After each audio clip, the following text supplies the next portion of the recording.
Welcome to bio world now. इस video में हम डिस्कस करेंगे साइंस का chapter number 9 heredity and evolution. इस चैप्टर के नोट्स आप लोगों को इस वेबसाइट पर मिल जाएगा। वेबसाइट का लिंक डिस्क्रिप्शन में दिया हुआ है। पिछले वीडियो में हम लोगों ने इस चैप्टर से रिलेटेड कुछ टर्म्स और डेफिनेशंस को पढ़ा था। इस वीडियो में हम लोग मेंडल्स के monohybrid cross, dihybrid cross, law of inheritance और सेक्स डिटर्मिनेशन के बारे में पढ़ेंगे। इस वीडियो को देखने से पहले आप लोग पिछला वीडियो जरूर देखिए, क्योंकि हेरिडिटी को समझने के लिए उससे रिलेटेड टर्म्स और डेफिनेशंस को समझना जरूरी है। Mendel's monohybrid cross. मेंडल ने दो पी प्लांट को एक पेयर कॉन्ट्रास्टिंग कैरेक्टर के इनहेरिटेंस की स्टडी के लिए सिलेक्ट किया। उन्होंने एक प्योर ब्रीड यानी होमोजाइगस टॉल पी प्लांट और दूसरा प्योर ब्रीड यानी होमोजाइगस शॉर्ट पी प्लांट को चूज किया।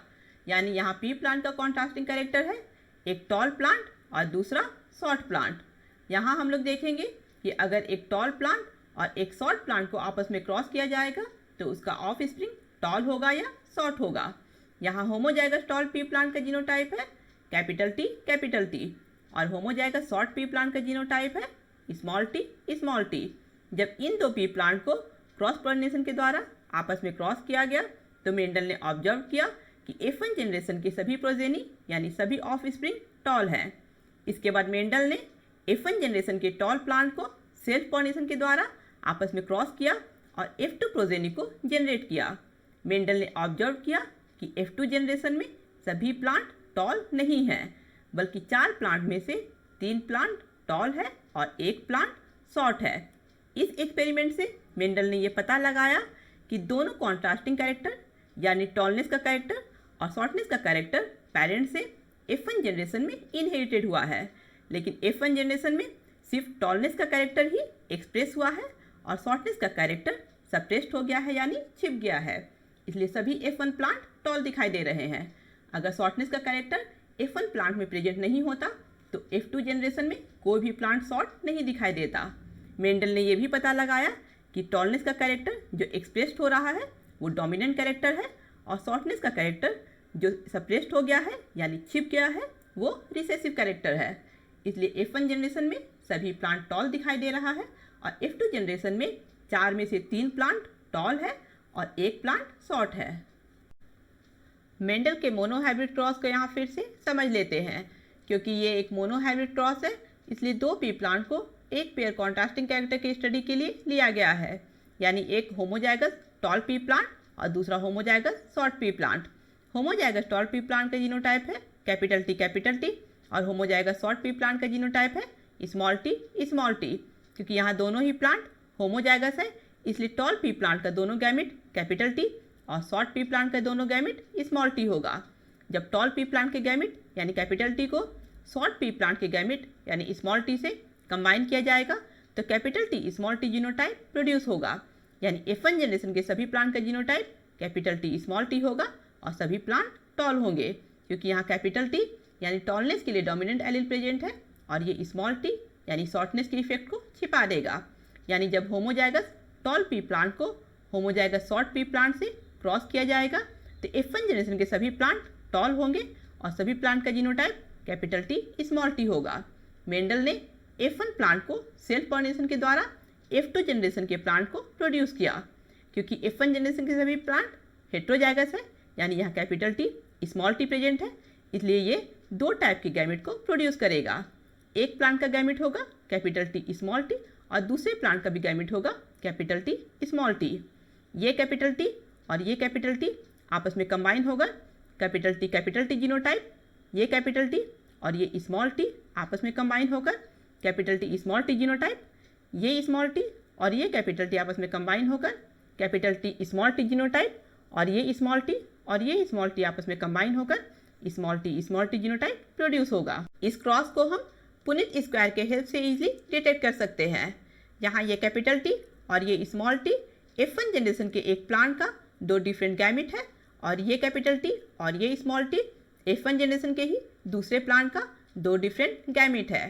ये कैपिटल टी और ये कैपिटल टी आपस में कंबाइन होकर कैपिटल टी जीनोटाइप बनेगा। ये कैपिटल टी और ये स्मॉल टी कंबाइन होकर capital T small T genotype बनेगा। ये स्मॉल टी और ये कैपिटल टी आपस में कंबाइन होकर capital T small T genotype बनेगा और ये स्मॉल टी और ये स्मॉल टी आपस में कंबाइन होकर स्मॉल टी जीनोटाइप प्रोड्यूस होगा। इन 4 प्लांट में इस एक प्लांट का जीनोटाइप है कैपिटल टी, इन 2 प्लांट का जीनोटाइप है कैपिटल टी स्मॉल टी और इस एक प्लांट का जीनोटाइप है स्मॉल टी और इन 4 प्लांट में इन 3 प्लांट का फिनोटाइप है टॉल, क्योंकि इन तीनों प्लांट में टॉलनेस का डोमिनेंट एलिल यानी कैपिटल टी प्रेजेंट है और इस एक प्लांट का फिनोटाइप है शॉर्ट, क्योंकि यहाँ टॉलनेस का डोमिनेंट एलिल यानी कैपिटल टी प्रेजेंट नहीं है।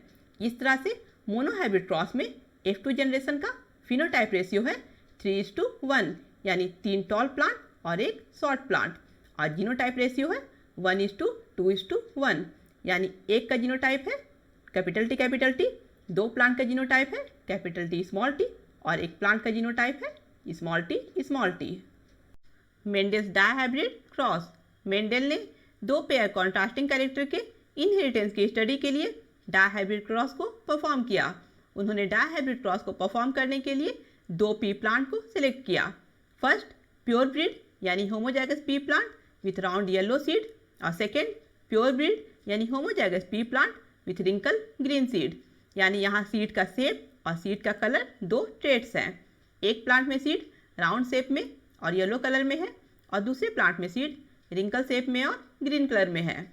क्योंकि ये दोनों ही प्लांट होमोजाइगस है इसलिए plant with round yellow seed का जीनोटाइप है कैपिटल आर कैपिटल वाई और plant with wrinkle green seed का जीनोटाइप है स्मॉल वाई।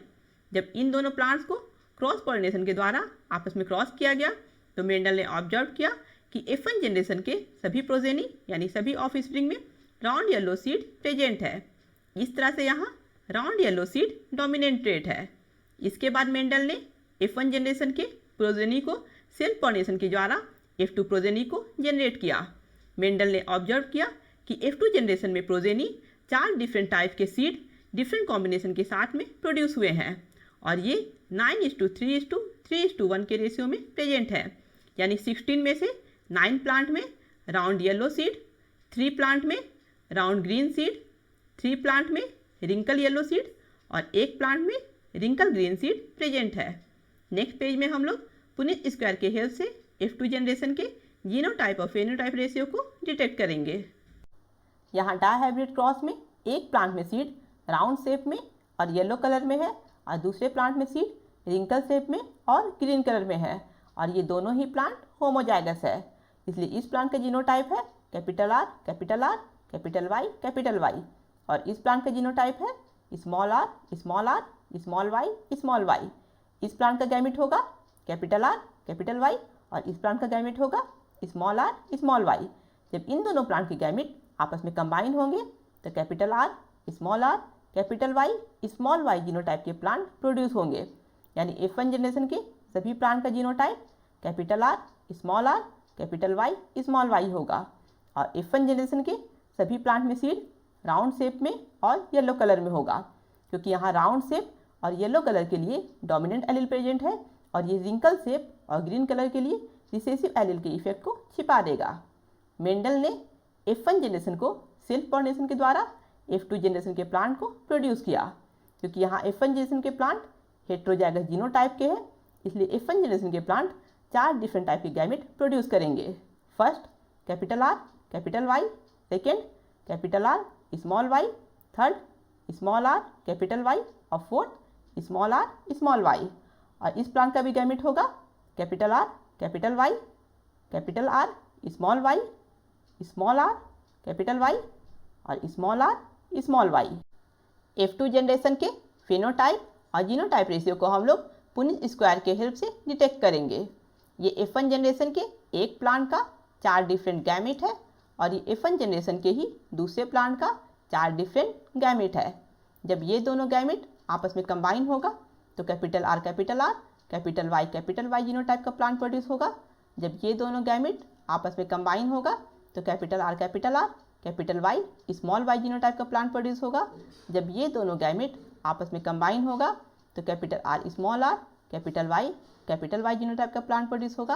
और जब ये दोनों गैमेट आपस में कंबाइन होगा तो capital R capital Y small y genotype का प्लांट प्रोड्यूस होगा।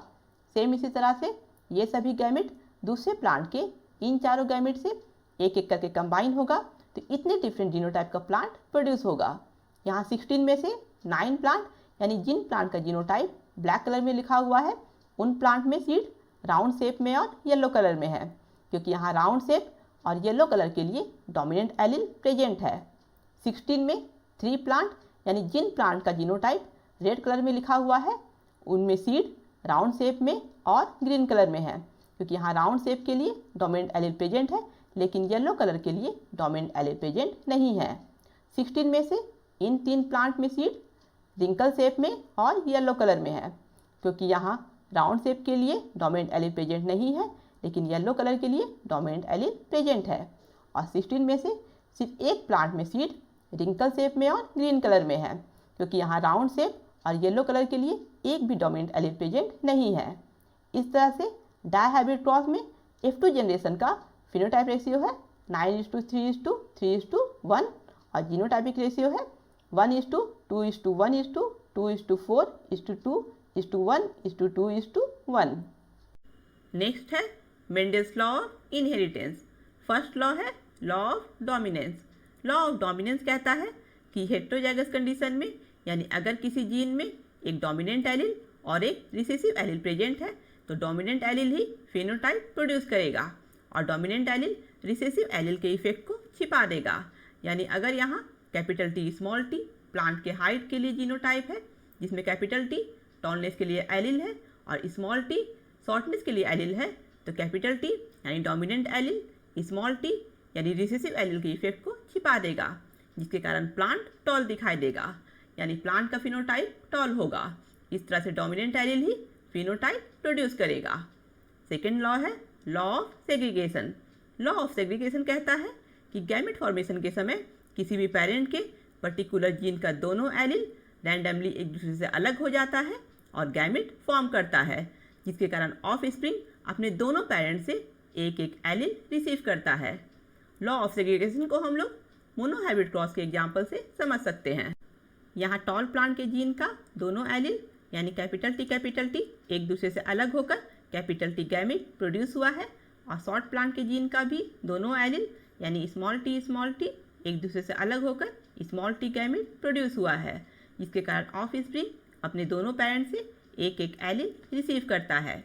इसी तरह से इस जीन का भी दोनों एलील एक दूसरे से अलग होकर capital T small T gamete produce हुआ है और इस जीन का भी दोनों एलील एक दूसरे से अलग होकर capital T small T gamete produce हुआ है, जिसके कारण F2 जनरेशन के प्लांट अपने दोनों पेरेंट से एक एक एलील रिसीव करता है।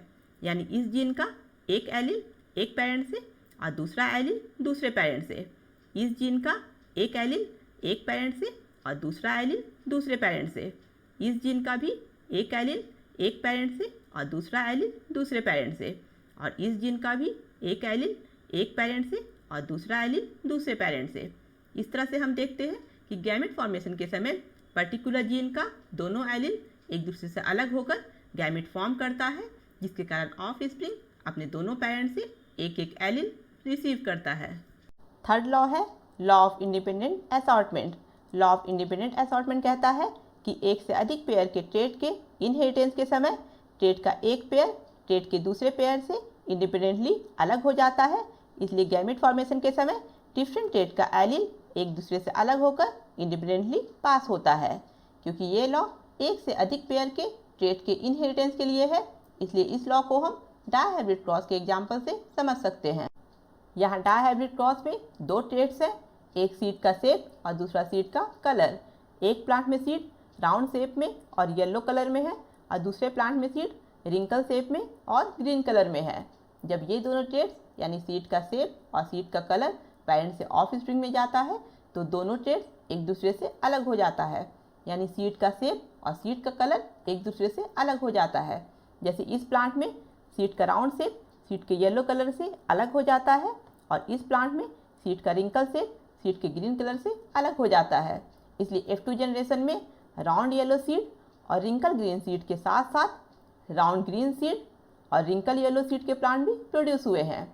अगर सीड का शेप और सीड के कलर का कैरेक्टर एक दूसरे से अलग नहीं होता तो राउंड ग्रीन सीड और रिंकल येलो सीड के प्लांट प्रोड्यूस नहीं होते। इसलिए गैमेट फॉर्मेशन के समय डिफरेंट ट्रेड यानी डिफरेंट कैरेक्टर के एलील एक दूसरे से इंडिपेंडेंट होकर ऑफस्प्रिंग में पास होता है। How do traits get expressed? Traits यानी कैरेक्टर्स कैसे एक्सप्रेस होता है? पिछले वीडियो में हम लोगों ने पढ़ा था कि सेल में प्रोटीन बनाने का इन्फॉर्मेशन डीएनए में प्रेजेंट रहता है और डीएनए का वो सेगमेंट जो पर्टिकुलर प्रोटीन के लिए इन्फॉर्मेशन प्रोवाइड करता है उसे जीन कहते हैं। ऑर्गेनिज्म के सभी ट्रेड्स या कैरेक्टर्स को कंट्रोल करने के लिए डिफरेंट जीन डीएनए के डिफरेंट लोकेशन पर प्रेजेंट रहता है। मेंडल के लॉ के अनुसार मेल और फीमेल दोनों पेरेंट इक्वल अमाउंट में डीएनए अपने प्रोजेनी को प्रोवाइड करता है, इसलिए प्रोजेनी के सेल में सभी जीन का 2 कॉपी प्रेजेंट होता है। क्योंकि क्रोमोसोम डीएनए का बना होता है और जीन डीएनए का सेगमेंट होता है, इसलिए जीन सेल के अंदर क्रोमोसोम में प्रेजेंट रहता है। क्योंकि सेल में सभी जीन का 2 कॉपी प्रेजेंट होता है और जीन क्रोमोसोम में प्रेजेंट रहता है, इसलिए सेल में सभी क्रोमोसोम का भी 2 कॉपी प्रेजेंट होता है। एक कॉपी मेल पेरेंट से आता है और दूसरा कॉपी फीमेल पेरेंट से आता है। यानी प्रोजेनी में क्रोमोसोम के नंबर को मेंटेन करने के लिए गैमेट फॉर्मेशन के समय प्रत्येक क्रोमोसोम का एक कॉपी मेल पेरेंट से आता है और दूसरा कॉपी फीमेल पेरेंट से आता है। मेल और फीमेल गैमेट आपस में कंबाइन होकर प्रोजेनी को फॉर्म करते हैं और इस तरह से प्रोजेनी में प्रत्येक क्रोमोसोम का 2 कॉपी प्रेजेंट होता है। एक कॉपी मेल पेरेंट से आता है और दूसरा कॉपी फीमेल पेरेंट से आता है। इस पूरे प्रोसेस को हम ह्यूमन बीइंग्स में प्रेजेंट क्रोमोसोम के एग्जाम्पल से आगे समझेंगे। नेक्स्ट है सेक्स डिटर्मिनेशन, यानी कौन सा ऑर्गेनिज्म मेल है और कौन सा ऑर्गेनिज्म फीमेल है, ये कैसे डिटरमाइन होगा। डिफरेंट एनिमल में सेक्स डिफरेंट प्रोसेसेस से डिटरमाइन होता है। जैसे कुछ रेप्टाइल में सेक्स फर्टिलाइज एग के टेम्परेचर से डिटरमाइन होता है।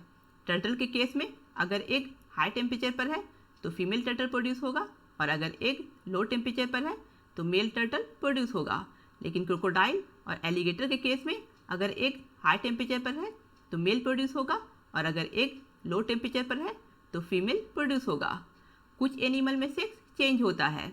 जैसे स्नेल के केस में अगर अधिक संख्या में मेल स्नेल प्रेजेंट है तो उनमें से कुछ मेल स्नेल फीमेल स्नेल में बदल जाता है और अगर 2 फीमेल स्नेल एक साथ अटैच है तो उनमें से एक फीमेल स्नेल मेल स्नेल में बदल जाता है। कुछ मेल एनिलीड जो स्पर्म प्रोड्यूस करते हैं वो फीमेल एनिलीड में बदल जाते हैं और एग प्रोड्यूस करते हैं। लेकिन ह्यूमन बीइंग में सेक्स जेनेटिकली यानी जीन से डिटरमाइन होता है। सेक्स डिटर्मिनेशन इन ह्यूमन के प्रत्येक सेल में 23 पेयर क्रोमोसोम प्रेजेंट होता है। 23 पेयर क्रोमोसोम में 22 पेयर क्रोमोसोम मेल और फीमेल में एक समान होता है, लेकिन एक पेयर क्रोमोसोम मेल और फीमेल में डिफरेंट होता है। इस एक पेयर क्रोमोसोम को कहते हैं sex chromosome. Sex chromosome sex determination के प्रोसेस में भाग लेता है। वोमेन में सेक्स क्रोमोसोम परफेक्ट पेयर में होता है और इसे कहते हैं एक्स। इस तरह से वोमेन में सेक्स क्रोमोसोम है एक्स एक्स, लेकिन मेन में सेक्स क्रोमोसोम परफेक्ट पेयर में प्रेजेंट नहीं होता है। एक सेक्स क्रोमोसोम नॉर्मल साइज में होता है, इसे कहते हैं एक्स, लेकिन दूसरा सेक्स क्रोमोसोम का साइज छोटा होता है और इसे कहते हैं वाई। इस तरह से मेन में सेक्स क्रोमोसोम है एक्स वाई। क्योंकि मदर में दोनों सेक्स क्रोमोसोम एक्स एक्स होता है, इसलिए गैमेट फॉर्मेशन के समय मदर से हमेशा एक्स क्रोमोसोम आता है, लेकिन फादर में सेक्स क्रोमोसोम एक्स वाई होता है, इसलिए गैमेट फॉर्मेशन के समय फादर से एक्स क्रोमोसोम भी आ सकता है और वाई क्रोमोसोम भी आ सकता है। अगर फादर से एक्स क्रोमोसोम आएगा तो मदर का एक्स क्रोमोसोम फादर के एक्स क्रोमोसोम से फ्यूज होगा और गर्ल का जन्म होगा और इसका सेक्स क्रोमोसोम होगा एक्स एक्स। लेकिन अगर फादर से वाई क्रोमोसोम आएगा तो मदर का एक्स क्रोमोसोम फादर के वाई क्रोमोसोम से फ्यूज होगा और बॉय का जन्म होगा और इसका सेक्स क्रोमोसोम होगा एक्स वाई। इस तरह से बच्चे का सेक्स यानी बच्चा बॉय है या गर्ल है ये फादर के गैमेट से डिटरमाइन होता है। अगर फादर का गैमेट एक्स है तो गर्ल का जन्म होगा और अगर फादर का गैमेट वाई है तो बॉय का जन्म होगा।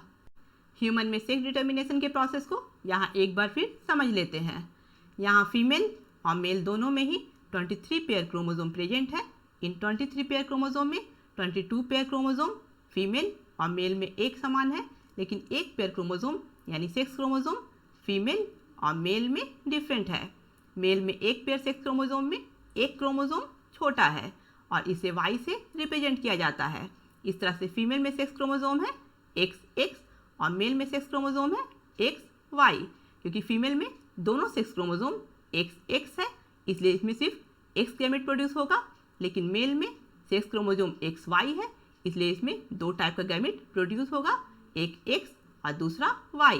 अगर फीमेल का X गैमेट मेल के X गैमेट से फ्यूज होगा तो फीमेल ऑफ स्प्रिंग प्रोड्यूस होगा, और अगर फीमेल का X गैमेट मेल के Y गैमेट से फ्यूज होगा तो मेल ऑफ स्प्रिंग प्रोड्यूस होगा, यानी ऑफ स्प्रिंग का सेक्स फादर के गैमेट से डिटरमाइन होगा।